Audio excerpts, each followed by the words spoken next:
Bismillahirrahmanirrahim. Alhamdulillah, wassalatu wassalamu ala rasulillah. Falënderim të madhin Zot, mirësi dhe bekim të Zotit qofshin në profetin sallallahu alaihi wasallam.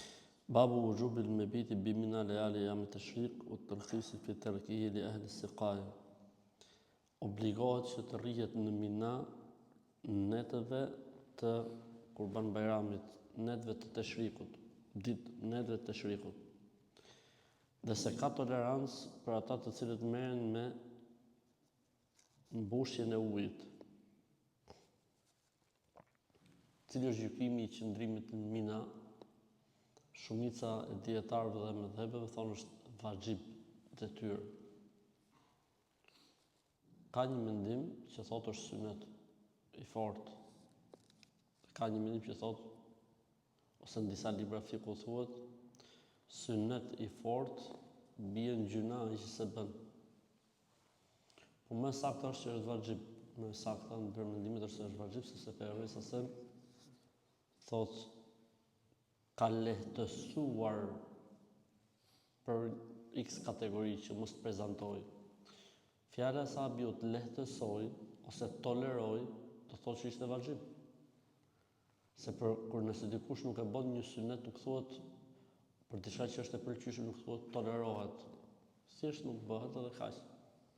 Pra nuk mund thosh për lënien e sabahut tolerohet për farzin, vetëm se për farzin, dhe nuk mund thosh për sunetin e sabahut tolerohet. S'ka nevojë. Suneti e sabahut është me dëshirë, pa e falë.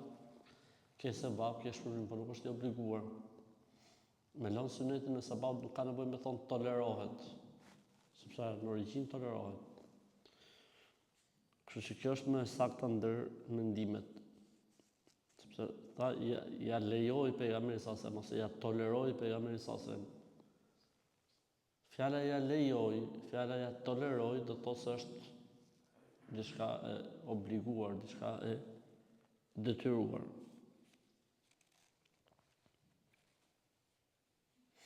An Abdullah ibn Umar radiyallahu anhuma qala استأذن العباس بن عبد المطلب رضي الله تعالى عنه رسول الله صلى الله عليه وسلم أن يبيت بمكة ليالي منى من أجل سقاية فأذن له.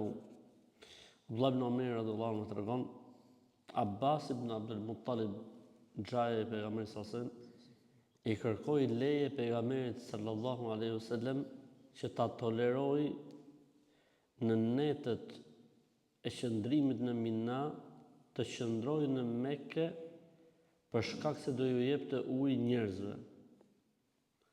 Dhe e lejoi pejgamberi sallallahu alaihi wasallam. Normalisht atëherë uji nuk ka qenë me çezme, ka qenë me të mbushme. Mbushin nga zemzemi dhe u jepshin njerëzve ujë. E veshin atë në krah, edhe i jepshin ujë njerëzve. Ose ka pas poçe ujë me një kup të varur, edhe hapte atë, ose ulte, mbushte e pinte. Por këto duheshin mbush.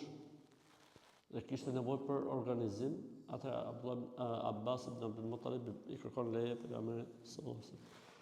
Ka një hadith tjetër që thotë pejgamberi sallallahu alaihi wasallam ju toleroi barinjve. Nëse tani delet nuk kanë vakt me të prit ty se ti jetu adhuru Zotin, më thonë. Atëherë, pejgamberi sallallahu alaihi wasallam ju liroi, ju toleroi ose ju dha, më thonë, hapësirë barinjve për shkak të bagëtive që mos të rrishin netëve të Minas në Mina. Se i thonë tre net. Kanë thonë në njëta gjë vlen dhe për njerëzit nevojë, për shembull njerëz që janë të smur.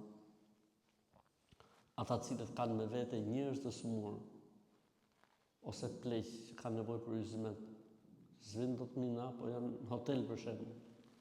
Ose janë të smur, kanë nevojë që dikush të rrijë kokë. Shoqëruesit e tyre, pra ka një farë tolerancë, Po mirësia bën këta që s'rrin dot në Mina për arsye konsideruar fetare, kanë arsye mos më në Mina, ose janë me menimin e mëdhëbit që nuk është vajib. Tu ka dy përgjigje. E para, qenia e minas jo vazhjib, si pas një mendimi, pra qenia e minas synet, kjo nuk do thotë që duhet lanë. Ne pse i mësojmë synetet? Pse i mësojmë që kjo gjë është synet? Me e bon. Pra edhe si pas mendimit që minaja, qëndrimin mina është synet, a i shkretotuar për haqë i herë njët vetë. Dhe ti nuk e mundëson që me boj një synet që ta boj vetëm një herë një jetë vetë. Pra edhe se kur tjetë synet, prap është mirë që të bëhet. Si ja bëjnë këta njerëz për gurët, këta i gjujnë gurët në kohën e vetë. I gjujnë gurët në kohën e vetë. Cila është koha e gurëve? Koha e gurëve fillon me kohën e drekës dhe ka kohë deri në sabahun e ditës së nesërme në mendimin më të saktë. Pra ke kohë me gjujë gurët sa të dush. Pra nuk është kush më shku patjetër në një vakt kur zahmet, po ke kohë sa dush, ka tolerancë sa të dush. Mirë, Allah